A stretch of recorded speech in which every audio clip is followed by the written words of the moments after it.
Hello guys, this is Vishal from judiciary gold.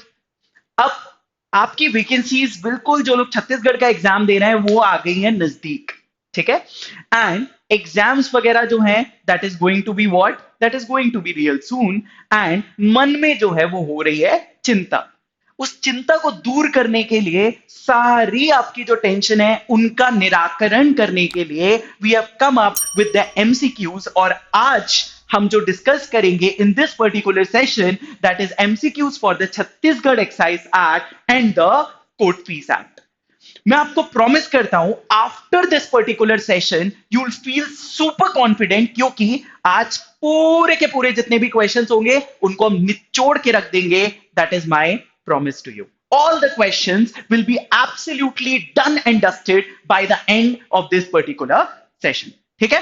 तो without any further ado, let's quickly move to the अबर first particular segment. दोनों particularly हमें एक act cover करनी है, excise act भी cover करना है और हमें कोर्ट फीस भी करना है। पहले क्वेश्चंस देखते हैं for the Chhattisgarh excise act. First, Chhattisgarh excise act is act number dash of 1915। Chhattisgarh excise act कौन सा एक्ट नंबर है of 1915? What will be the answer? And the answer is going to be what? We will go very quick. Right, time नहीं खराब करना है हम लोगों को, बस क्विक क्विक फटाफट फटाफट क्वेश्चंस लगाने हैं। ठीक है। So the answer is, you guessed it absolutely right, that is act number 2 of 1915। अगला question in this series, what is the enforcement date of Chhattisgarh excise act? Enforcement date of Chhattisgarh excise act क्या है? Quick, जल्दी से answer करेंगे सब। What is the enforcement date of Chhattisgarh Excise Act? Yes, the answer is absolutely clear. The date is 1st of January 1959। यानी कि Chhattisgarh excise act जो है वो अमल में कब आया, इन्फोर्समेंट में कब आया? That is 1st of January 1959 को। अगला particular question in this series, what does the preamble to Chhattisgarh excise act says? Right, it is an act to dash and dash. The preamble to Chhattisgarh Excise Act provides this as an act to dash the law in dash Chhattisgarh relating to import, export, transport, manufacture, sale and possession of intoxicating liquor and of intoxicating drug. Consolidate, define and amend, consolidate and define, define and amend, या consolidate and amend. What will be the answer? Yes, the answer is absolutely clear. It will be consolidate and amend. Chhattisgarh excise act का preamble क्या कहता है? To consolidate and amend. Very good, correct. ठीक है। Next, अगला question इसके अंदर, the fourth particular question in this series is, dash means rendered unfit for human consumption in such manner as may be prescribe by the government in this behalf. A, denatural substance, B, natured, C, denatured, D, denatured product। क्या definition है? Directly coming from section number 2. Yes, correct. The answer is absolutely denatured। ठीक है ना। denatured जो word define किया गया है under section number 2, उसका मतलब क्या होता है? Something which is rendered unfit for human consumption. अगर ह्यूमन इसे कंज्यूम करेंगे तो क्या हो जाएंगे? अनफिट हो जाएंगे, है ना। यानी कि अगर if these particular kind of products be consume it will affect the health और deteriorate the health of an individual. ये मतलब होता है डीनेचर्ड का। Excisable article means, excisable article में क्या क्या आता है? Any alcoholic liquor for human consumption आती है, any intoxicating drug, opium and poppy straw, या ऑल ऑफ द अबव। क्या आता है? Yes, the answer is correct, all of the above. जब हम एक्साइसेबल आर्टिकल को देखते हैं तो उसके अंदर हमें क्या देखने को मिलता है? अल्कोहलिक लिकर भी देखने को मिलती है, इंटॉक्सिकेटिंग ड्रग भी देखने को मिलता है, and opium and poppy straw भी देखने को मिलता है। The next question in this series is, excise duty and countervailing duty is defined under which section of Chhattisgarh excise act? Excise duty और काउंटरवेलिंग ड्यूटी को हमने कहां पर डिफाइन किया हुआ है? Under which particular section? Quick everyone, जल्दी से आंसर करेंगे। हाँ, करेक्ट। एक्साइज ड्यूटी और काउंटरवेलिंग ड्यूटी को हमने डिफाइन किया हुआ है under section 2 sub clause 6A के अंदर। वेरी गुड, है ना। Yes, correct, very good. अगला question in the series, under section 2 clause 7 excise officer means a dash और एन ऑफिसर और अदर पर्सन अपॉइंटेड और invested with powers under section number 7। Under section number 27 में क्या defined है, पहले तो याद रखना है एक्साइज ऑफिसर डिफाइंड है। इट मीन्स अ डैश और any other officer, it means a excise agent, district जज, कलेक्टर और एन असिस्टेंट कलेक्टर। जल्दी से आंसर करेंगे। Yes, the answer is absolutely correct, it is the collector. Very good. Excise officer means a collector या फिर कोई और other particular person who is appointed और या फिर जिसको कोई इन पावर्स इन्वेस्ट की गई है अंडर सेक्शन नंबर 7, जिसमें अपन को पावर्स देखने के लिए मिलती है कि क्या पावर्स एक्सरसाइज करते हैं excise officers, collectors, authorities particularly. Next question in this series is under section 2 clause 12 intoxicating drug is defined. पहले तो सेक्शन 2 क्लॉज 12 में क्या डिफाइंड है, इंटॉक्सिकेटिंग ड्रग डिफाइंड है। अब इंटॉक्सिकेटिंग ड्रग जो डिफाइन किया गया है उनमें क्या आता है, the leave small stocks and flowering of fruiting tops of the Indian hemp plant including all forms known as bhang, siddhi और ganja. B, any mixture with or without neutral materials or any of the above forms of intoxicating drug or any other drink prepared therefrom. C, any other intoxicating or narcotic substance which the state government may by notification declare to be an intoxicating drug. क्या answer होगा? Yes, the answer is absolutely clear. Intoxicating drugs में all of the above सारी चीजें आती हैं। That means ये leaves, small stalks, flowering, भांग, सिंधी, गांजा, ये सारी चीजें इसके अंदर या फिर कोई भी मिक्सचर जो विथ और विदाउट न्यूट्रल मटेरियल्स के साथ में बनाया जाता है of any of the above forms of intoxicating drug या कोई ड्रिंक प्रिपेयर की जाती है, they all forms with in the ambit of this particular provision. इसी तरीके से स्टेट गवर्नमेंट भी किसी पर्टिकुलर चीज को डिक्लेयर कर सकती है as an intoxicating drug. So all of those things would come under this particular category. Next, section number 211A defines. Section 211A में क्या डिफाइन किया गया है, what we have defined under 211A? Yes, very important, right. 211A define करता है intoxicant को। किसको define करता है? इंटॉक्सिकेंट। और इंटॉक्सिकेंट का मतलब क्या है? दो चीजें। इंटॉक्सिकेंट का मतलब है अ लिकर और अ इंटॉक्सिकेटिंग ड्रग, है ना। और इंटॉक्सिकेटिंग ड्रग क्या था, अभी हाल हमने देखा है, we just looked at the back, क्या क्या इसमें इंक्लूडेड था, ठीक है ना। Next question in this series, section 2 clause 18 में टारी को डिफाइन किया गया। पहले तो याद रख लो कि टारी कहां पर डिफाइन की गई है, सेक्शन 2 क्लॉज 18 के अंदर टारी डिफाइन की गई है। अब क्वेश्चन ये है कि भाई टारी जो डिफाइन की गई है वो क्या है? Is it a fermented juice drawn from any kind of palm tree, unfermented juice, या फर्मेंटेड और अनफर्मेंटेड जूस, क्या है, what it is? Yes, the answer is correct. It is a fermented or unfermented juice drawn from a palm tree. ठीक है। Palm tree से जो fermented और unfermented juice draw किया जाता है उसे हम क्या कहते हैं? उसे हम टारी कहते हैं। Next, according to section number 4, the power to declare what shall be deemed to be country liquor किसे कहा जाएगा और फॉरेन लिकर? सेक्शन नंबर 4 के अंदर country liquor and foreign liquor को क्या चीजें फॉरेन लिकर में जाएंगी, क्या चीजें कंट्री लिकर में जाएंगी, ये आप बताते हैं। अब ये डिक्लेयर कौन करेगा कि कंट्री लिकर क्या है और फॉरेन लिकर क्या है? The power has been given a to the central government, state government, central और स्टेट गवर्नमेंट, या central government with the previous approval of the president. क्या आंसर होगा? बहुत सिंपल सा क्वेश्चन है, सेक्शन नंबर 4 का, और एग्जाम में पूछा गया है। Mind you, this question have been asked, the answer is state government. Very good. क्या आंसर होगा? State government will be the answer. Section number 4 में क्या डिक्लेयर कर रहे हैं, याद भी करते चलेंगे, स्टेट गवर्नमेंट को पावर है, ठीक है ना। एग्जाम में अथॉरिटी ही पूछी जाएगी, क्या पावर है ये डिक्लेयर करने की कि कंट्री लिकर क्या होगी, कंट्री मतलब जो अपने देश में बनती है, और फॉरेन लिकर मतलब विच इज विदेशी, ठीक है ना।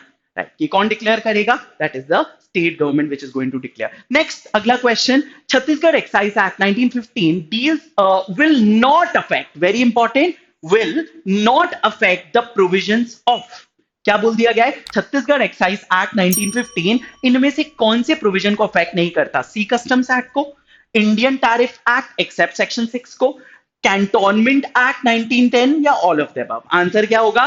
All of the above, right. यानी कि ये क्या है, Chhattisgarh will not affect the provision, मतलब they are talking about the saving clause, ठीक है ना। सेविंग क्लॉज की बात कर रहे हैं कि छत्तीसगढ़ एक्साइज एक्ट किनको किनको अफेक्ट नहीं करेगा, किन पर्टिकुलर स्टैट्यूट के प्रोविजंस को? तो answer is C, customs act, Indian tariff act, internment act. इन तीनों पर्टिकुलर प्रोविजंस को अफेक्ट नहीं करेगा, अच्छे से याद करके जाना है, ठीक है। Where this is given, if you look at it, this is given under section number 5 के अंदर आपको देखने को मिल जाएगा। Next, section number 7A provides for, section number 7A के अंदर क्या बताया गया है? It provides for establishment and powers, establishment of flying schools, establishment of flying squads या establishment of police squad for surveillance. क्या बताया गया है सेक्शन नंबर 7A के अंदर? फटाफट से आंसर करेंगे। Yes, very good. So section number 7A के अंदर स्टैब्लिशमेंट ऑफ फ्लाइंग स्क्वाड्स बताया गया है, ठीक है। क्या बताया गया है? स्टैब्लिशमेंट ऑफ फ्लाइंग स्क्वाड्स, ठीक है, राइट। क्या काम होता है इनका? बेसिकली चेक करेंगी, ठीक है। एक तरीके से ये सर्वेलेंस रखती हैं, निगरानी जिसे हम कहते हैं ना, कि कोई इस एक्ट के अंदर जो चीजें आपको मना करने के लिए कहा गया है वो आप कर तो नहीं रहे हो, दैट इज व्हाट ये जो स्क्वाड है, ये जो फ्लाइंग स्क्वाड है, ये यही सर्वेलेंस रखती है, ठीक है। नेक्स्ट, अगला question in the series, power to prohibit import, export और transport of any intoxicant under section 8 is bestowed upon, ठीक है। पावर विच इज पावर जो दी गई है इनमें से किस अथॉरिटी को दी गई है? टू प्रोहिबिट इंपोर्ट, एक्सपोर्ट और transport of any intoxicant under section 8, मतलब कोई भी इंटॉक्सिकेंट जो है ना तो वो इंपोर्ट, ट्रांसपोर्ट, एक्सपोर्ट नहीं किया जाएगा, इसे प्रोहिबिट करने की पावर किस अथॉरिटी को दी गई है? Your answer is absolutely correct, it is given to the state government. याद रख लेना, स्टेट गवर्नमेंट को हमने सेक्शन नंबर 4 के अंदर भी पावर दी थी, किस चीज की? डिक्लेयर करने की, लिकर, कंट्री लिकर कौन होगी और फॉरेन लिकर कौन सी होगी। और स्टेट गवर्नमेंट को ही सेक्शन नंबर हम 8 के अंदर भी पावर दे रहे हैं, किस पर्टिकुलर चीज के लिए? प्रोहिबिशन लगाने के लिए, कि कौन से काइंड्स ऑफ ड्रग्स को इंपोर्ट, एक्सपोर्ट वगैरह नहीं किया जाएगा। Very good. नेक्स्ट, आगे की सिचुएशन पर बढ़ते हैं। The passes for import, export और transport of intoxicants may be granted by, ठीक है। अगर आपको इंटॉक्सिकेंट्स क्या करने हैं? इंपोर्ट करने हैं, एक्सपोर्ट करने हैं या ट्रांसपोर्ट करने हैं, उसके लिए पासेस की रिक्वायरमेंट है। बिना पास लिए हुए आप ये कर नहीं सकते, ठीक है। तो ये पास कौन ग्रांट करेगा? That is the question which is being asked in this particular situation. Is it the state government? Is it the central government? ठीक है, is it the excise commissioner or is it the collector? What will be the answer in this situation? क्या answer होगा? State government, central government, excise commissioner या collector? Your answer is correct. The answer is going to be the collector. Very good. ठीक है ना, ये भी चीज आपको दिमाग में रखनी है, बहुत इंपॉर्टेंट क्वेश्चन है कि पासेस कौन ग्रांट करता है, इसका रेलेवेंस समझ लो। रेलेवेंस ये है कि कोई भी इंटॉक्सिकेंट्स अगर आपको लेकर जाने हैं, यू हैव टू इंपोर्ट, कहीं से बुलवाने, इंपोर्ट करवाने हैं, एक्सपोर्ट करने हैं, यहां से बाहर भिजवाने, ठीक है। जब तक आपके पास में क्या नहीं हो, उसे ट्रांसपोर्ट करना है, जब तक आपके पास में एक पास नहीं होगा ना, इंपोर्ट, एक्सपोर्ट, ट्रांसपोर्ट हो नहीं पाएगा। और वो इंपोर्ट, एक्सपोर्ट और ट्रांसपोर्ट कौन ग्रांट करेगा? That will be granted by the collector, okay, ठीक है। Next question in this series, the requirement of licence for manufacture and collection of intoxicant is provided under which section of Chhattisgarh Excise Act? Very important question, ठीक है, right. क्या बोल रहे हैं? Requirement of licence for manufacture and collection of intoxicant, ठीक है, किस particular section of Chhattisgarh excise act के अंदर प्रोवाइड किया गया है? इज इट सेक्शन नंबर 12, 13, 16 और 15? किस सेक्शन के अंदर है? What will be the answer? Yes please. Yes, the answer is going to be section number 13. किस चीज की बात कर रहे हैं? ध्यान से देखना, इंटॉक्सिकेंट की बात कर रहे हैं, ठीक है। अभी हमने क्या देखा था? पास देखा था। पास किसके लिए था? इंपोर्ट, एक्सपोर्ट, ट्रांसपोर्ट करने के लिए, क्या? इंटॉक्सिकेंट को, है ना, ठीक है। अब हम क्या देख रहे हैं? सेक्शन नंबर 13 के अंदर हम लाइसेंस की बात कर रहे हैं और पर्पस बिल्कुल अलग है गाइस, ठीक है। पर्पस क्या है? मैन्युफैक्चर करना, है ना। यहां पर हम ट्रांसपोर्ट कर रहे हैं, बना नहीं रहे हैं, बट यहां पर क्या करें? अगर आपको मैन्युफैक्चर करना हुआ या अगर आपको कलेक्ट करना हुआ, क्या कलेक्ट करना हुआ? इंटॉक्सिकेंट कलेक्ट करना हुआ, तो फिर in that particular situation you require a licence for that purpose and that licence is granted under section number 13। वो कौन से सेक्शन के अंदर ग्रांट किया जाता है? Section number 13। बहुत अच्छे से डिफरेंशिएशन देखते चलो, ठीक है ना। कि लाइसेंस कब मिल रहा है, और आप देखेंगे and I told you about what, और पास कब मिल रहा है. Look at the like clear your concepts into that part as well. Next, section 16 provides for possession of intoxicants generally. ठीक है, सेक्शन 16 में क्या बताया गया है कि इंटॉक्सिकेंट्स का पोजेशन जनरली आप कर सकते हैं. Under this section which authority में प्रिस्क्राइब अ लिमिट, लेकिन किस लिमिट ऑफ क्वांटिटी में आप वो इंटॉक्सिकेंट्स रखोगे, ये बात कौन डिसाइड करेगा, ये कौन सी अथॉरिटी को पावर दी गई है. Is it the state government, central government, excise commissioner और द कलेक्टर. सेक्शन नंबर 16 की बात कर रहे हैं. Clear cut the question is coming from there. Yes please बताएं. हाँ जी, क्विक, क्या आंसर होगा? Yes correct. एक जगह पर और स्टेट गवर्नमेंट हमारी आ जाती है. एक बार और कौन आ गई? State government. बना लो दिमाग में. Country liquor, foreign liquor, section number 4 के अंदर. ठीक है, स्टेट गवर्नमेंट सेक्शन नंबर 8 के अंदर. ठीक है, 8 के अंदर भी, और सेक्शन नंबर 16 के अंदर भी state government is the authority which is given. ठीक है ना. यहां पर क्या है सेक्शन नंबर 16 के अंदर, एक बता देता हूं. सेक्शन नंबर 16 ये कहता है कि भैया आप इंटॉक्सिकेंट्स को क्या कर सकते हो, राइट, जनरली पोजेस करके रख सकते हो. लेकिन जनरली का मतलब क्या हुआ? कोई भी क्वांटिटी, उसके लिए कोई जनरली पोजेस करने के लिए भी कोई क्वांटिटी होनी चाहिए. ठीक है, तो वो क्वांटिटी आपको कौन डिसाइड करेगा? That is the state government, की कितनी क्वांटिटी आप जनरली रख सकते हो ऑफ इंटॉक्सिकेंट्स. नेक्स्ट, आगे की situation. As per section number 17, no intoxicant shall be sold without a pass, permit, licence और एनी ऑफ द अबव. क्या बोल रहे हैं? As per section number 17, no intoxicant, कोई भी इंटॉक्सिकेंट किसके बिना नहीं बेचा जाएगा. अभी हमने सेक्शन 13 में मैन्युफैक्चर की बात की थी. सेक्शन नंबर जब हमने पास के बारे में देखा था, तो हमने वहां पर, यानी कि अगर आप सेक्शन नंबर 10, 11 इनको देखोगे तो वहां इंपोर्ट एक्सपोर्ट की बात है. ठीक है ना, ट्रांसपोर्ट की बात है. और अब हम किसकी बात कर रहे हैं सेक्शन नंबर 17 में? सेल की बात कर रहे हैं, इंटॉक्सिकेंट को बेचने की. एक में मैन्युफैक्चर करने की और उधर इंपोर्ट एक्सपोर्ट करने की. ठीक है, तो क्वेश्चन यही है कि no intoxicant shall be sold without, इनमें से किन चीजों पर कैसे सेल नहीं किया जाएगा? Without a licence is the answer. ठीक है ना, बिना लाइसेंस के कोई भी इंटॉक्सिकेंट सेल नहीं किया जाएगा. ठीक है ना, बिना लाइसेंस के कोई भी इंटॉक्सिकेंट इंपोर्ट, सॉरी, मैन्युफैक्चर नहीं किया जाएगा. दिस मैन्युफैक्चर वाली बात सेक्शन नंबर 13. ठीक है, और आपकी सेल वाली बात सेक्शन नंबर 17. दोनों में ही क्या वर्ड यूज हुआ है? Licence is the word which is used. ठीक है ना, बिल्कुल ट्रिक टू ट्रिक याद रखना है. ठीक है, चलो नेक्स्ट, अगला question in this series. No licence for the retail sale of liquor within the limits of military cantonment. Very important, पूछा भी जा चुका है क्वेश्चन. ठीक है, no licence for the retail sale of liquor within the limits of military cantonment. Military cantonment क्या होते हैं? वो एरियाज होते हैं जहां पर जो छावनी लगी हुई होती है, आर्मी वगैरह इनके जहां पर ऑपरेट करती है. ठीक है ना, तो मिलिट्री कैंटोनमेंट रीजन्स होते हैं. क्वेश्चन ये कह रहा है कि कोई भी रिटेल सेल ऑफ लिकर अगर आपको क्या करनी है, यहां बेचनी है. किधर बेचनी है? मिलिट्री कैंटोनमेंट रीजन के नजदीक बेचनी है. तो उसके लिए अगर आपको कोई लाइसेंस लेना है तो फिर except with the knowledge and consent of, किसके कंसेंट और नॉलेज के बिना आप ये लाइसेंस ऑब्टेन नहीं कर सकते और आप ये रिटेल सेल ऑफ लिकर वहां पर नहीं कर सकते. किसका लाइसेंस चाहिए? ए, कमांडिंग ऑफिसर का, बी, कलेक्टर का, सी, एक्साइज कमिश्नर का, डी, ईदर ऑफ देम. बड़े कॉमन सेंस की बात है. अगर मिलिट्री कंटोनमेंट रीजन है तो मिलिट्री कंटोनमेंट रीजन का कमांडिंग ऑफिसर होगा. उस कमांडिंग ऑफिसर के परमिशन, ऑथराइजेशन के बिना आप क्या नहीं कर सकते. इवन अगर आप लाइसेंस ले भी लोगे ना, कोई नहीं, फॉर्मेलिटी कंप्लीट नहीं हुई लाइसेंस लेने की. उस लाइसेंस की फॉर्मेलिटी तब कंप्लीट होगी जब आप पहले क्या लाएंगे? वो fact with in the knowledge and consent of, किसके लेकर आएंगे?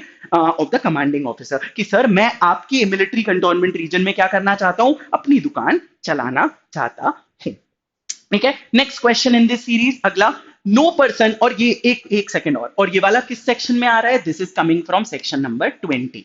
ठीक है ना, ये सेक्शन नंबर 20 का डायरेक्ट क्वेश्चन है. ठीक है, two most important questions coming your way. Again, be very clear about it, right? No person who is licensed to sell intoxicants for consumption on his premises shall, during the hours in which such premises are kept, employ or permit to be employed any male person under the age of dash years. क्या बोल रहे हैं कि अगर कोई व्यक्ति है ठीक है, वो अपनी वर्क प्लेस पर क्या करना चाहता है, किसी व्यक्ति को एम्प्लॉय करना चाहता है तो वो कर सकता है, बट द क्वेश्चन इज एक एज बताई गई है, अगर उसे मेल पर्सन को राइट, अगर अपनी एक सर्टेन एज के मेल पर्सन को वो अपनी पर्टिकुलर शॉप्स पर नहीं रख सकता, एम्प्लॉय नहीं कर सकता। What was the age which is mention, ये एज क्या मेंशन की गई है, जल्दी से क्विकली आंसर कर दो फटाफट तेजी के साथ। वो जो मेल है, ठीक है, उसको आप एक लिकर शॉप के ऊपर नहीं रख सकते हो, यू कैन नॉट कीप। कौन सी एज से कम के लोगों को नहीं रख सकते हो, द आंसर इज 21 ईयर्स से कम की एज में नहीं रख सकते हो, ठीक है ना। That's what you have to remember, very very very important provision, ठीक है। अगर मैं एक पर्टिकुलरली शॉप चला रहा हूं, एक लिकर शॉप है, लाइसेंस वगैरह लिया हुआ है, लाइसेंस लेने का मतलब ये नहीं हुआ कि मैं किसी भी एक 15 साल के लड़के को, 17 साल के लड़के को, 19 साल के लड़के को इस पर्टिकुलर जगह पर एम्प्लॉयमेंट दूंगा। आई कैन नॉट गिव, 21 साल से कम के पर्सन को एम्प्लॉयमेंट नहीं दी जा सकती है, प्लीज रिमेंबर दैट, ठीक है ना। यानी कि 21 साल से प्लस के लोगों को ही ऐसी शॉप्स पर रखा जा सकता है एम्प्लॉयमेंट के पर्पसेस के लिए, ठीक है। Where this is coming from, ये एक चीज और याद रख लो, दिस इज सेक्शन नंबर 22, ठीक है ना। मिलिट्री कंटोनमेंट 20 था और 22 के अंदर ये सेक्शन हो गया। Next section number 23 provides for, section number 23 क्या प्रोवाइड करता है, a prohibition of employment of male person. अब ये तो हो ही नहीं सकता, पहले ही अपन ने देख लिया है, ठीक है ना। और एक बात और बता देता हूं, सेक्शन नंबर 20, यहां पर क्वेश्चन मैंने सिर्फ 22 में मेल पर्सन को पूछा हुआ था, विमेन तो किसी भी एज की आप एम्प्लॉय कर ही नहीं सकते हो छत्तीसगढ़ एक्साइज एक्ट के सेक्शन नंबर 22 के मुताबिक, B very clear about it, ठीक है ना। विमेन तो किसी भी एज के नहीं, और आदमी को 21 साल से कम के आदमी को उस पर्टिकुलर जगह पर एम्प्लॉयमेंट नहीं दी जा सकती, ठीक है, राइट। अब अगला तो प्रोहिबिशन ऑफ एम्प्लॉयमेंट तो ऑप्शन से निकल ही गया, क्यों, क्योंकि ये तो 22 का है, ठीक है। अब आगे की situation, prohibition of sale of liquor और intoxicating drug to persons under the age of 21 years, prohibition of advertisements relating to liquor, closing of shops for the sake of public peace. So what will be the answer? Answer would be this. Section number 23 क्या provide करता है, section number 23 ये कहता है कि आप अभी employ करने की बात 22 में, एम्प्लॉय करने की बात 22 में कि आप एम्प्लॉय नहीं करोगे, किसको एम्प्लॉय नहीं करोगे, वन, एक मेल को जो कि 21 ईयर से कम का है, ठीक है, और दूसरा फीमेल ऑफ एनी एज को आप एम्प्लॉय नहीं करोगे, ठीक है। That was section number 22 and 23 क्या कह रहा है, 23 इज सेइंग कि आप क्या नहीं करेंगे, it is prohibiting you from selling liquor to any particular person, कोई भी व्यक्ति, चाहे पुरुष हो चाहे महिला हो, कोई भी हो जो कि जिसकी एज क्या है 21 ईयर से कम है, उसको according to section 23 of the Chhattisgarh excise act शराब नहीं बेची जाएगी। बेचने की बात 23 एंड एम्प्लॉय नहीं करने की बात 22, ठीक है ना। Be very clear about it, very good guys. चलो आगे की कहानी पर बढ़ते हैं, let's move to the next particular question, ठीक है। Whoever prints or publishes any advertisement or other matter commending, soliciting the use of any liquor shall be punished with. Whoever prints or publishes any advertisement or other matter commending, soliciting the use of any liquor, उसको क्या punishment इनमें से दी जाएगी? What is the punishment which is being given? Quickly, जल्दी से बताओ। Yes, the answer is imprisonment up to 2 years or with fine up to 2000 rupees or both। मतलब अगर कोई भी व्यक्ति क्या करता है, कोई लिकर वगैरह जिसमें वो डील कर रहा है, अगर उसको लेकर कोई एडवर्टीजमेंट्स, ठीक है, अगर एडवर्टीजमेंट क्या करता है, प्रिंट करता है या पब्लिश करता है, ठीक है ना, कमेंडिंग और soliciting the use of it, then उसके ऊपर जो पनिशमेंट लगेगी वो क्या लगेगी, इंप्रिजनमेंट उसको दिया जा सकता है अप टू 2 years का, और फाइन लगा सकते हो 2000 रुपए तक का, या फिर बोथ, ठीक है। Next question, who may require by a notice in writing to the licensee of a liquor shop that any shops in which such intoxicant is sold shall be closed for such period for the preservation of the public peace. कौन order देगा, अगर मान लीजिए एक particular शहर में हालात खराब हो चुके हैं, दंगे जैसी सिचुएशन उत्पन्न हो जाती है, ऐसे सर्कमस्टेंसेस में क्या होता है, लिकर शॉप्स वगैरह का तुरंत बंद करने के आदेश दिए जाते हैं। क्यों, क्योंकि अगर ये ओपन रही तो और ज्यादा उत्पात मच सकता है, ठीक है ना। सो ऐसे सर्कमस्टेंसेस के अंदर ऐसे ऑर्डर देने की बात कौन करेगा? Who will who have been given the power to give orders by a notice in writing? आप लाइसेंसी को क्या कहोगे? दैट एनी शॉप्स जो in which such intoxicant is sold shall be closed for the preservation of public peace. क्यों? क्योंकि जब तक public piece नहीं रिस्टोर हो जाती तब तक आपको अपनी दुकान बंद करनी है। ऐसा आप उस लाइसेंसी को, लिकर शॉप के लाइसेंसी को कहोगे। Who says that? क्विकली जल्दी से आंसर कर दो। Yes, all of your answer is correct. It is the district magistrate who is going to say that. ठीक है ना? It is the district magistrate जो होगा वो क्या करेगा? वो particularly आपका यहां पर he will have the particular power in this regard. ठीक है ना? So that is again a very important section है ना? याद रखना, public peace, right, को रिस्टोर करने के लिए अगर लग रहा है कि भैया क्या हो रहा है, मतलब हालात बिगड़ जाएंगे अगर हमने लिकर शॉप्स को ओपन रहने दिया, ठीक है ना, लिकर शॉप्स को ओपन रहने दिया, तो इस लिकर शॉप को चलाने के लिए लाइसेंस की जरूरत है। सेक्शन नंबर 17 में इसे लिकर बेचने के लिए, इंटॉक्सिकेंट बेचने के लिए अपन ने पढ़ा था ना, सेक्शन 17 में लाइसेंस स्टेट गवर्नमेंट जो आपको वहां से सेक्शन 17 के हिसाब से मिलता है, which is granted by the collector. But the question over here is, तो वो जो लाइसेंसी है जिसको वो लाइसेंस मिला हुआ है उसको क्या दिया जाएगा? नोटिस इन राइटिंग दिया जाता है। जब उसे नोटिस इन राइटिंग दिया जाता है इसके बाद ही क्या किया जाएगा? इसके बाद ही, और कौन नोटिस इन राइटिंग देगा? Notice in writing shall be given by the district magistrate, and district magistrate के नोटिस इन राइटिंग देने के बाद इस व्यक्ति से उसकी शॉप को क्लोज करने के आदेश दिए जा सकते हैं उस वक्त तक जब तक कि रिस्टोरेशन ऑफ पब्लिक पीस नहीं हो जाता। Next question, right, which section provides for power to cancel और suspend the licence?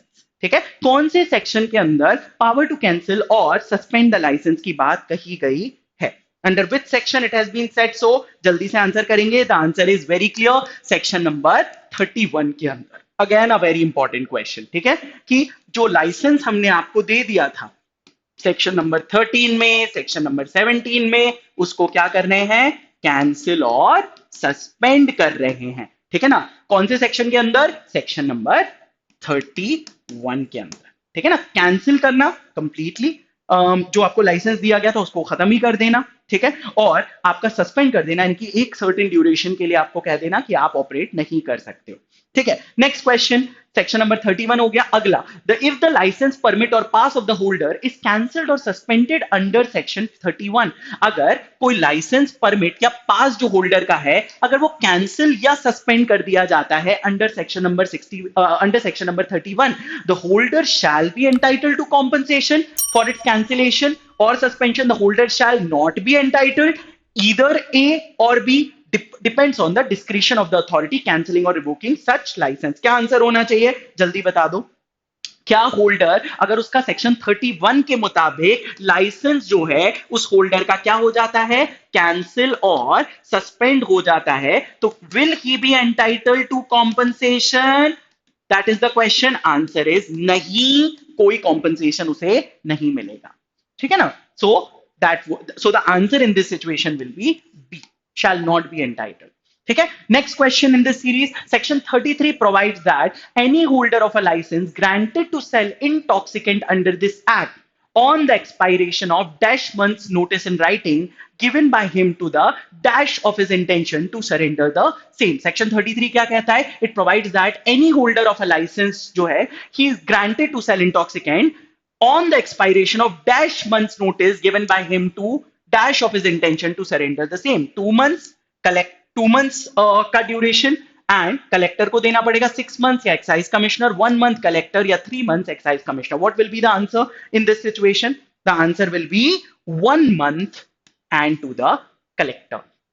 Next, chapter dash of Chhattisgarh Excise Act 1915 deal with offences and penalties, the most important chapter, the most important chapter, ठीक है ना। उसको लेकर मैंने दबा के question बनाए, ठीक है। So which chapter of Chhattisgarh excise act deals with offences and penalties? Answer क्या होगा? कौन से पर्टिकुलर प्रोविजन के अंदर ये कहा गया है? चैप्टर नंबर 7, करेक्ट, बिल्कुल। चैप्टर नंबर 7 के अंदर इस पर्टिकुलर चीज की बात हमें कही गई है, ठीक है। Just give me 1 second, I just have some water, right, में थोड़ा सा पानी ले लेते हैं and then we are going to move forward, ठीक है।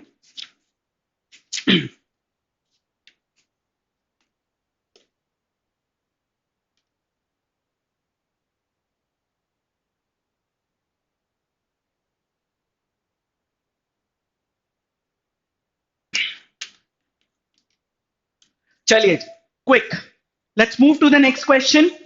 Right, I hope you are understanding. इस पर्टिकुलर पैटर्न से ऑलमोस्ट छत्तीसगढ़ एक्साइज एक्ट के सारे क्वेश्चन जो है मैं ऑलमोस्ट कवर करा रहा हूं, ठीक है ना। You guys won't have to worry after this, ठीक है, ट्रस्ट मी ऑन दिस। बस थोड़ा सा लिंक करते हुए चीजों को सीखने का भी प्रयास करो, ठीक है। नेक्स्ट आगे की सिचुएशन पर बढ़ते हैं। whoever for the first time in contravention of any of the provisions of the act manufactures, transport, import, export, collects or possesses any intoxicant shall be punishable with imprisonment for a term which may extend to first time, section number 34। Very important provision guys, very very very important, से बहुत अच्छे से पढ़ के जाना, ठीक है। अगर कोई सेक्शन नंबर 13 के प्रोविजंस का वायलेशन करता है, import, export, transport, collect, possess, manufacture, ये सब चीजें करता है, तो फिर उसको जो इंप्रिजनमेंट दी जाएगी फॉर द फर्स्ट टाइम, कितनी इंप्रिजनमेंट यहां बताई गई है, क्विकली जल्दी बताओ, ठीक है। इंप्रिजनमेंट जो है वो कितनी दी जाएगी, what will be the imprisonment for the first time, for the first time पूछ रहे हैं। Yes. Yes, very good. Right?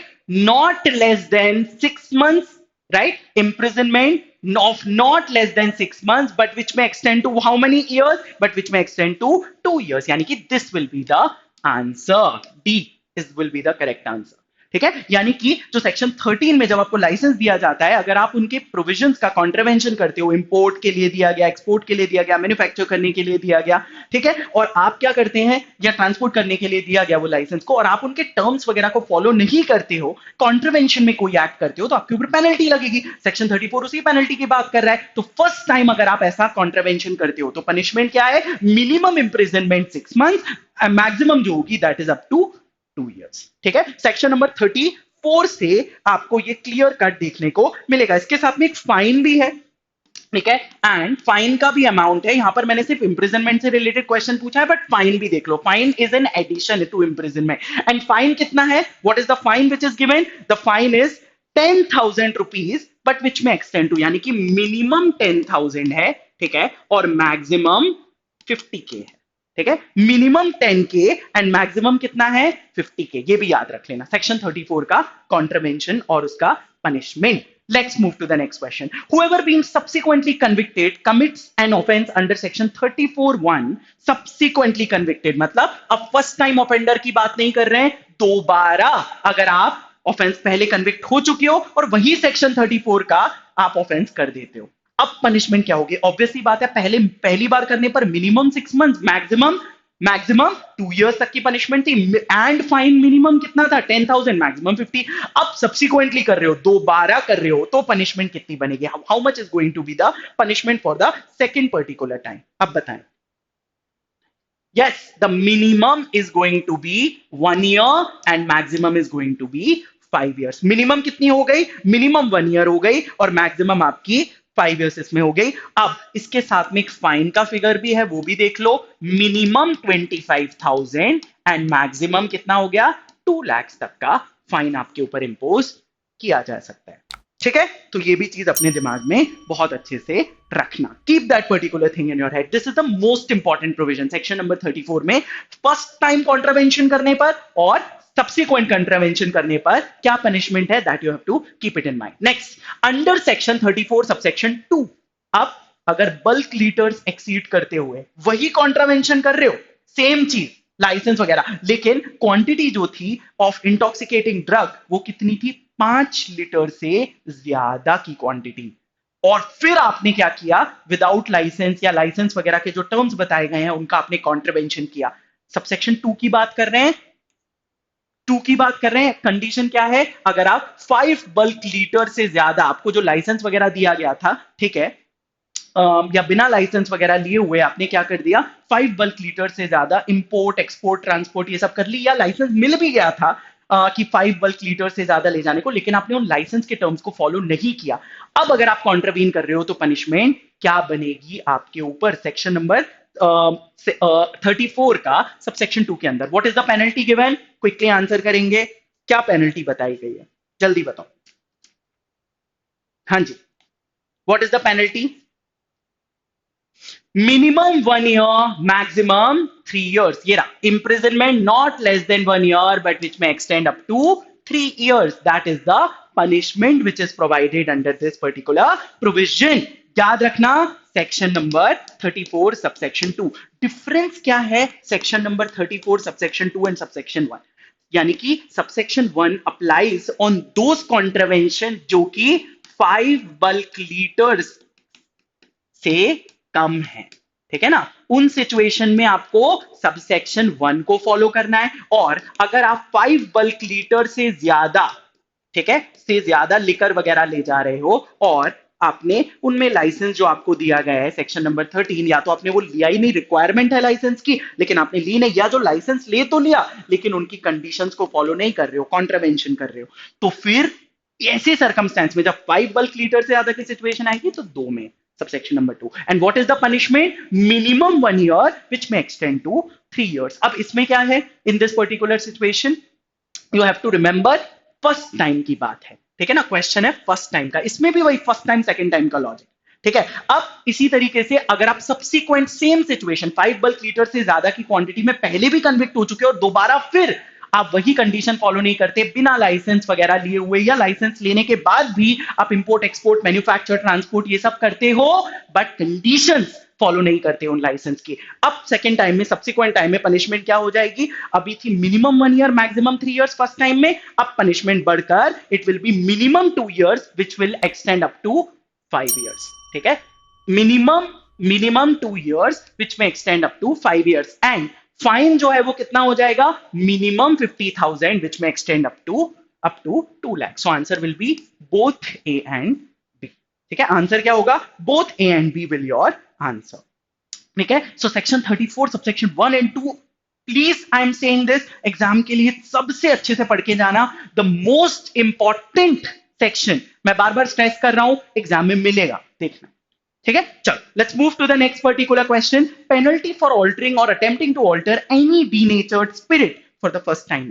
ठीक है? क्या पेनल्टी लगेगी आपके ऊपर अगर आप ऑल्टर कर रहे हो या अटेम्प्ट टू ऑल्टर कर रहे हो any denatured spirit? What is denatured? Which is unfit for human consumption. देखी थी ना? ठीक है, तो पेनल्टी क्या बताई गई है? What is the penalty? Section 35 से क्वेश्चन आ रहा है. सेक्शन 35 से ये क्वेश्चन आपके सामने आ रहा है. क्या पेनल्टी बताई गई है? What is the penalty being talked about in this situation? हाँ, correct. Yes, imprisonment not less than 1 year, but which may extend to 6 years. Very good. Imprisonment not less than 1 year, but which may extend to 6 years. Right. 1 minute. Just 1 second. हाँ, correct. 2 months. Correct. This one. Yes, that will be the answer. ठीक है? So penalty for altering or attempt to alter any denatured spirit for the first time is what? अगर आप कोई denatured spirit which is unfit for human consumption उसे क्या कर देते हो? उसे alter कर देते हो. यानी कि एक अनफिट, जो कि चीज अनफिट है ह्यूमन कंजम्पशन के लिए, उसे किसी चीज के साथ मिक्स करके ऑल्टर करके उसका रंग रूप बदलकर और फिर क्या कर रहे हो? लोगों को दे रहे हो. अभी भी है तो अनफिट ही ह्यूमन कंजम्पशन के लिए, और आप क्या कर रहे हो? आप उसे उठाकर किसी को बेच रहे हो. You are committing an offense. You are committing an offense under section number 35 of Chhattisgarh Excise Act, and the punishment for that is minimum imprisonment 2 months, maximum आपकी 2 साल तक की punishment यहाँ बताई गई. याद रखना, this punishment is first time doing it. Attempt करना या फिर alter करना any denatured spirit को for the very first time. अगला क्वेश्चन, पेनल्टी फॉर ऑल्टरिंग और attempting to alter any denatured spirit for the second और सब्सिक्वेंट टाइम. अब दोबारा आप ऐसा कर रहे हो, अब पनिशमेंट क्या होगी? 1 ईयर विच में extend up to 6 month. This is the punishment for the subsequent for the second time. है ना? पहली बार सेक्शन नंबर 35 के अंदर जो डीनेचर्ड स्पिरिट है which is unfit for human consumption, एक मना की गई है कि भैया ये अनफिट फॉर ह्यूमन कंजम्पशन है, ये आपको कहीं नहीं बेचनी. आप उसी को क्या करते हो? उसी का रंग रूप बदलकर और उसे किसी और के साथ मिक्स कर बेचना शुरू कर देते हो. ठीक है? राइट. अब वो अब है तो अभी भी अनफिट फॉर ह्यूमन कंजम्पशन में भी आपने उसे किसी ऐसे प्रोडक्ट के साथ मिला दिया जो कि फिट है, लेकिन जब एक जो फिट प्रोडक्ट है वो अनफिट प्रोडक्ट के साथ मिलेगा तो अल्टीमेटली अभी still the product is unfit. ऐसे लोग करते हैं मिलावट. तो ऐसे सर्कमस्टेंस के अंदर क्या होगा? पहली बार करोगे तो अभी अपन ने देखा पनिशमेंट, और अगर आप दूसरी बार करोगे तो minimum punishment is 1 year and maximum is 6 years. बड़ा मजेदार प्रोविजन 34 एंड 35. ठीक है? Next question, penalty for illegal possession of intoxicant knowing that it is unlawfully imported, transported, manufactured or cultivated that the prescribed duty is not paid. तो punishment कितनी लगेगी? What is the punishment which you are going to have? Yes, please, जल्दी बताएं. Penalty for illegal possession. Yes, minimum 3 months, but which may extend up to 5 years. This will be the answer. ठीक है? Minimum imprisonment is 3 months, but which may extend to 5 years. Penalty for illegal possession of intoxicant, knowing that it is unlawfully imported, transported, manufactured, or cultivated, and that the prescribed duty is not paid. क्या कह रहे हैं? यानी कि जो भी particular व्यक्ति, ठीक है, इलीगली पजेस कर रहा है, खुद बना नहीं रहा है, मैन्युफैक्चर नहीं कर रहा है, ठीक है, लेकिन पजेस करके रख रहा है क्या? एक ऐसा इंटॉक्सिकेंट जो उसको पता है कि ये अनलॉफुली क्या हुआ है? अनलॉफुली इंपोर्ट हुआ है, ट्रांसपोर्ट हुआ है, मैन्युफैक्चर हुआ है, कल्टिवेट अनलॉफुली हुआ है, मतलब विदाउट अ लाइसेंस हुआ है. ठीक है ना? That is what they are trying to point out. ठीक है, अब मैं ऐसा कर रहा हूं, मैं फॉर एग्जाम्पल अनलॉफुली मैं इंपोर्ट कर रहा हूं, एक्सपोर्ट कर रहा हूं एंड एवरीथिंग. अब मैंने आपको क्या किया? मैंने आपको वो पर्टिकुलर चीज जो है वो पकड़ा दी, एंड यू नो कि मैं ऐसा अनलॉफुली इंपोर्ट करता हूं, तो आप भी को भी पनिश किया जाएगा. You will also be punish. मुझे तो पनिश सेक्शन 34 के हिसाब से किया जाएगा, but you will be punished under section number 36. For what? For illegally possessing after knowing very clearly कि इसके ऊपर कोई प्रिस्क्राइब्ड ड्यूटी जो है वो पे नहीं की गई है और ये अनलॉफुली इंपोर्ट एक्सपोर्ट किया गया है. ठीक है, सो पनिशमेंट क्या होगी? Not less than 3 months, but which may extend to 5 years. Next question, whoever in contravention of the Chhattisgarh excise act, अगर छत्तीसगढ़ एक्साइज एक्ट के कॉन्ट्रवेंशन में कोई भी व्यक्ति जो है he opens, keeps और uses any place as a common drinking house. ठीक है, अगर कोई व्यक्ति कॉमन ड्रिंकिंग हाउस खोलकर बैठा हुआ है तो फिर इन दैट पर्टिकुलर सिचुएशन उसे पनिश किया जाएगा. That is an offence under section number 36A of the Chhattisgarh Excise Act. Correct? Next, as per section 36D of the Chhattisgarh Excise Act, the magistrate convicting the person may require such person to execute a bond to abstain from the commission of such offenses. ठीक है, execution of bond की बात है 36D के अंदर कि अगर किसी पर्टिकुलर मैजिस्ट्रेट जिसे कन्विक्ट कर रहा है किसी व्यक्ति को, फॉर एग्जाम्पल मेरे को कन्विक्ट किया, ठीक है, अब मेरे को कन्विक्ट करने के बाद में क्या है? मुझसे बॉन्ड भी एग्जीक्यूट करवाना है. राइट? क्या एक मैजिस्ट्रेट मेरे को कन्विक्शन करने के बाद बॉन्ड एग्जीक्यूट करवा सकता है कि तुम आगे ऐसा नहीं करोगे? बॉन्ड का मतलब क्या है? एक कॉन्ट्रैक्ट क्रिएट हो जाता है किसके बीच में? मेरे बीच में और उनके बीच में. ठीक है, किस चीज के लिए? ये कि मैं आगे जब भी रिलीज होऊंगा मैं इस तरीके का जो मैं right now what I was doing, ठीक है, जिसके लिए मुझे पनिश किया गया वैसा कृत्य मैं आगे चलकर नहीं करूंगा. यानी कि मैं आगे चलकर इंटॉक्सिकेटिंग ड्रग, सेल वेल ये सब नहीं करूंगा. That is what they are trying to point out, right? तो क्या कन्विक्शन के दौरान आपसे बॉन्ड इशू कराया जा सकता है कि आप ऐसा ना करो? बिल्कुल कराया जा सकता है. अब इस बॉन्ड की ड्यूरेशन जो रहेगी वो कितनी रहेगी? It is always going to be 3 years. ठीक है, राइट. अगर आप सेक्शन नंबर 106 ऑफ सीआरपीसी को देखोगे, थोड़ा चमकता हुआ सा सेक्शन है, मिलता जुलता सा, ठीक है ना, वहां पर भी कुछ इस तरीके की सिचुएशन है. Anyways, let's move to the next particular point. इस पर एक क्वेश्चन और भी पूछा जा सकता है, ये बॉन्ड अंडर 36D कौन इशू करेगा? तो रिमेंबर द मैजिस्ट्रेट की बात यहां पर की गई है. Next question, as per section number 36E of the Chhattisgarh excise act, who may issue a bond for a period not exceeding and require a person to show cause if he receives information that any person within its local limits habitually commits or attempts to commit or abets the commission of an offense punishable under section 34 and 36. अगर कोई व्यक्ति habitually commit कर रहा है, habit में है, regular basis पर क्या करता है, यही इंटॉक्सिकेटिंग ड्रग वगैरह बेचता है, इंपोर्ट करता है, एक्सपोर्ट करता है, तो उस ऐसे सर्कमस्टेंस, और अभी में भी नहीं कर रहा है लेकिन आपको पता है कि हैबिचुअली इसमें डील करता है, ऐसे व्यक्ति से भी बॉन्ड इशू करवाया जा सकता है. अब क्वेश्चन यहां पर यह है कि बॉन्ड इशू कराएगा कौन? किसको पावर दी गई? जुडिशियल मैजिस्ट्रेट फर्स्ट क्लास को, सेकंड क्लास को, या दोनों में से कोई भी, या सेशंस जज और judicial magistrate of the second class? Answer is judicial magistrate of the first class को पावर दी गई है. किसको? Judicial magistrate of the first class को. ठीक है ना? अगेन मिलता जुलता provision, section number 110 of CrPC. 110 of CrPC में हैबिचुअल ऑफेंडर्स जो होते हैं उनको आप क्या करते हो? उनसे भी बॉन्ड इशू करवाते हो टू प्रिजर्व पीस वगैरह. इस तरीके से यहां पर भी ऐसे लोगों से आप बॉन्ड इश्यूज करा सकते हो. बस यहां पर लोग कौन है? जो इंटॉक्सिकेटिंग ड्रग्स बेच रहे हैं, इंपोर्ट कर रहे हैं, एक्सपोर्ट कर रहे हैं और हैबिचुअली इसमें डील करते हैं, तो आप इनसे करवा सकते हो. The last question from our Chhattisgarh Excise Act, and that is as per section number 36F, if anyone is found consuming alcohol, ठीक है, अगर as per section number 36F if anyone is found consuming alcohol और in intoxicating conditions वो मिलता है कोई public place के ऊपर, जैसे एजुकेशनल इंस्टीट्यूशंस हो गए, हॉस्पिटल्स हो गए, टेंपल्स ऑफ वर्शिप हो गया, बस स्टैंड हो गया, रेलवे स्टेशन हो गया, वो the penalty which is stipulated for the first offences, penalty जो बताई गई है for the first time offence वो कितनी है, not less than 1000 but which में एक्सटेंड टू 5000। ठीक है, ठीक है, अगर कोई पर्टिकुलर व्यक्ति है एक पब्लिक प्लेस पर अल्कोहल कंज्यूम करता है, इंटॉक्सिकेटिंग कंडीशन में पाया जाता है पब्लिक प्लेसेस पर, तो फिर in that particular situation according to section 36F of the Chhattisgarh excise act उसे इस पर्टिकुलर पनिशमेंट से पनिश किया जाएगा। क्या पनिशमेंट है? फाइन उसके ऊपर लेवी किया जाएगा, मिनिमम फाइन 1000 है एंड मैक्सिमम जो है वो 5000। ठीक है, नेक्स्ट आगे की सिचुएशन। अब बढ़ते हैं हमारे नेक्स्ट पर्टिकुलरली एक्ट के ऊपर which is MCQs for our court fees act. ठीक है, अब कोर्ट फीस एक्ट के अंदर सबसे पहला enforcement date of court fees act is, enforcement date जो कोर्ट फीस एक्ट की है वो क्या है? What is the enforcement date? Answer is correct, 1st of April 1870 is the date of enforcement. Next question, by which of the following methods shall the court fee be collected?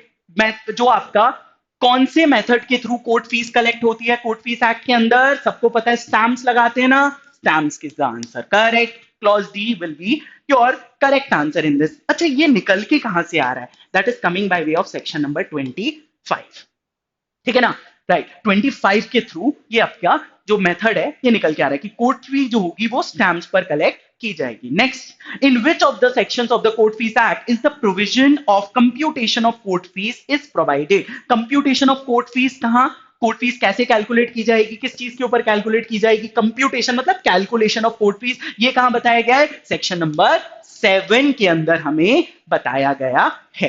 Next question, in a suit for recovery of arrears of maintenance on what basis will the computation of court fee be done? Section number 7 के अंदर ये, ठीक है, right, क्या बोल रहे हैं? अगर कोई सूट लगाया जाता है किस चीज का? मेंटेनेंस की रिकवरी को लेकर, ठीक है ना, मेंटेनेंस की रिकवरी को लेकर, ठीक है, तो बोल रहे हैं कोर्ट फीस कैसे कैलकुलेट करोगे?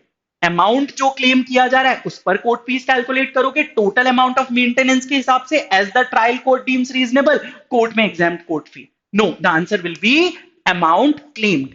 जितना अमाउंट क्लेम किया जा रहा है उसी, जो मेंटेनेंस के लिए अमाउंट क्लेम किया जा रहा है उसी अमाउंट क्लेमिंग पर क्या करोगे आप? ठीक है, उसी के ऊपर जो अमाउंट क्लेम किया जाएगा that will be the court fees, ठीक है, कैलकुलेट की जाएगी। Next, if the court refer parties to the suit for settlement of disputes under section 89 of the civil procedure code, the plaintiff is, क्या बोल रहे हैं? अगर कोर्ट जो है, हमको पता है सीपीसी के अंदर सेक्शन नंबर 89 ऑफ सीपीसी में, ठीक है, आपको क्या बताया गया है? ऑल्टरनेटिव मोड्स बताए गए हैं, ठीक है ना, ऑल्टरनेटिव मोड्स की बात की गई है ऑफ सेटलमेंट डिस्प्यूट रेजोल्यूशन, जिनको हम कहते हैं एडीआर वगैरह, ठीक है ना। तो अगर मान लीजिए कोर्ट किसी पार्टी को रेफर करती है कि आप जाकर ये सेक्शन 89 के हिसाब से आप जाकर इस मैटर को एडीआर के थ्रू रिजॉल्व करिए, आर्बिट्रेशन वगैरह के थ्रू रिजॉल्व करिए, जो कि ऑर्डर नंबर 10 रूल 1A के साथ भी पढ़ा जाता है, 1A 1B 1C, राइट। तो क्या plaintiff is entitled to refund the court fee? Plaintiff is entitled to refund of court fee and interest। क्यों? क्योंकि उसने रिफंड वगैरह तो ऑलरेडी उसे मिलेगा। क्यों मिलेगा? क्योंकि कोर्ट फीस में तो केस डिसाइड हुआ ही नहीं ना, the case is not decided by the court itself, तो he will be entitled to the court fees going to a different forum, तो फिर उसने कोर्ट फी दी क्यों? ठीक है ना, everyone is clear about it, right. तो इन दैट पर्टिकुलर सिचुएशन क्या होगा? वो उसको रिफंड ऑफ कोर्ट फी भी मिलेगा और इंटरेस्ट भी मिलेगा। पूछे गए क्वेश्चंस हैं जो मैं बता रहा हूं। Next, according to section number 7 of the court fees act, in suits for maintenance and annuities or other sums payable periodically according to the value of the subject matter of the suit, such value shall be deemed to be dash the amount claimed to be payable for 1 year. Answer is 10 times. Section number 7 के अंदर बताया गया है। Next, section 17 of the Court Fees Act deals with suit for easement, multifarious suits, declaratory decree suits या suits for annuity। Section number 17 में किन तरीके के suits के बारे में बात किया गया है? Multifarious suits के बारे में बात किया गया है। Already have been asked in the exams as well. Next question, which is not an exempted document under section 19 of the Court Fees Act? Section number 19 of the court fees act के हिसाब से कौन C section 19 में पहले तो क्या है, बहुत अच्छे से याद कर लो, एग्जेम्पशन ऑफ सर्टेन डॉक्यूमेंट्स है। ठीक है, मतलब एग्जेम्पशन ऑफ सर्टेन डॉक्यूमेंट्स मतलब इन डॉक्यूमेंट्स पर कोर्ट फीस लेवी नहीं की जाएगी। ठीक है, तो प्रोबेट ऑफ अ विल क्या एक एग्जेम्प्टेड डॉक्यूमेंट है? बिल्कुल है। Power of attorney to institute और defend a suit when executed by member of any of the arm forces of the union, क्या ये भी एग्जेम्प्टेड डॉक्यूमेंट है? हाँ, इस पर भी नहीं ली जाएगी। Next, written statements called for by the court after the first hearing of a suit, क्या इस पर? ये भी एग्जेम्प्टेड डॉक्यूमेंट है। मेमोरेंडम ऑफ अपील पर हमेशा कोर्ट फीस जो है, it is not an exempted document, इस पर कोर्ट फीस ली जाएगी। ठीक है ना? So that is section number 19। Exemption of document का मतलब क्या हुआ? जिस पर कोर्ट फीस नहीं नहीं चार्ज करेंगे। ठीक है, नेक्स्ट अगला particular section, where court reverse और modified its former decision on ground of mistake, it shall refund the fee as per. जब कोई कोर्ट रिवर्स या मॉडिफाई करता है अपना farmer decision on ground of mistake, ठीक है, मिस्टेक के ग्राउंड के ऊपर, तो वो जो he shall refund that particular fee as per which particular section, किस सेक्शन के हिसाब से रिफंड करेगा? सेक्शन नंबर 15 के हिसाब से he is going to refund that particular fee. अगला question, next particular question is which section requires showing or exposing the process fees chargeable for service and execution English and vernacular language। Process fee को लेकर बात है। ठीक है, process fee को charge किया जाएगा इंग्लिश और वर्नैक्युलर लैंग्वेज में, ये बात बताई गई है section number 21 of the court fees act के अंदर। ठीक है, पूछा गया क्वेश्चन है। Next and again a very important question, where an application for a review of judgment is admitted and on the rehearing the court reverses its former decision, the court reverses its former decision on the ground of mistake in law, the applicant shall be entitled to get certificate from the court authorizing him to receive back from which authority so much of the fee paid of the application as exceeds the fee payable on any other application to such court under the second schedule to court fees act number 1 clauses B or clause D। ये बात कहां पर बताई गई है? This is collector. ठीक है ना? आंसर क्या होगा in this particular situation? It is the from the collector the court will going to collect so much of the fees. ठीक है, वेरी गुड, शाबाश। Now let's move to the next particular question. अब हम अगले question की तरफ बढ़ते हैं। ठीक है, that is in which section of court fees act provision for refund of fees on application for review of judgment is provided. Review of judgment को लेकर बात कहां पर की गई है? Where it is been talked about, जल्दी बताएं, रिव्यू ऑफ जजमेंट को लेकर।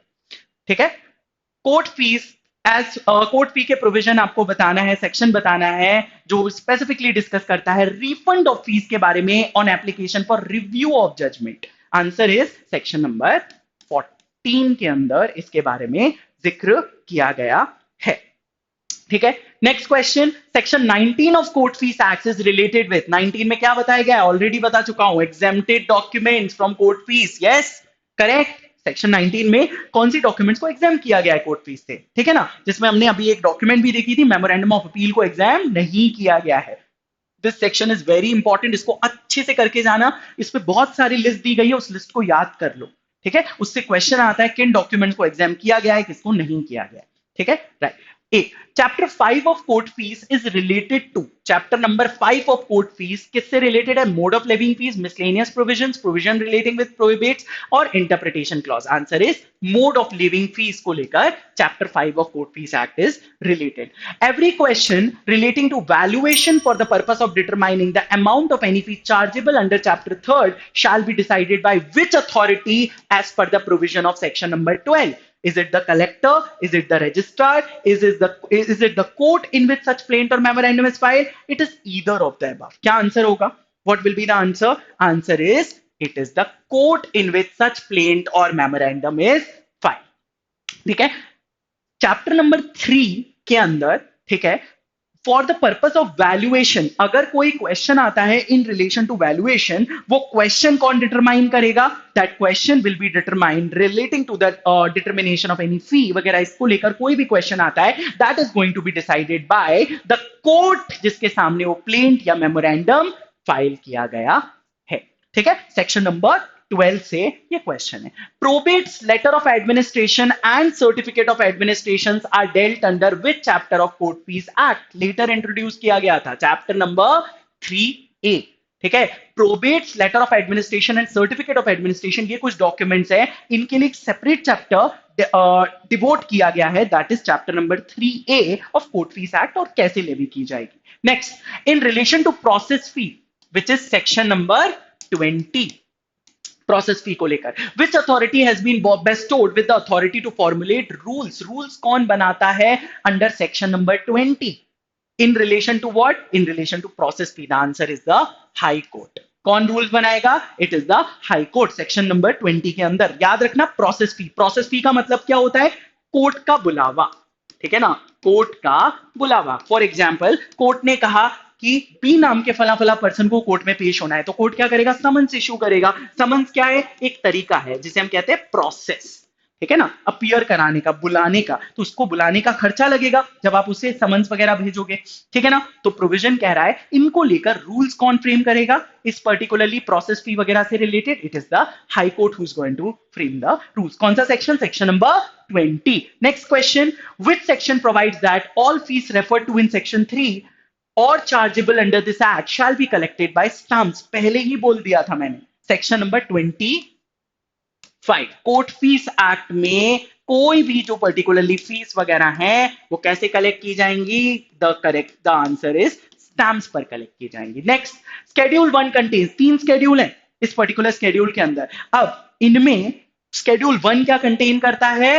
एड वलोरम फीस कंटेन करता है. स्केड्यूल 2 जो है वो क्या कनेक्ट करता है? स्केड्यूल 2 में फिक्स फी की बात है, and fees in relation with probates and wills, that is schedule number 3.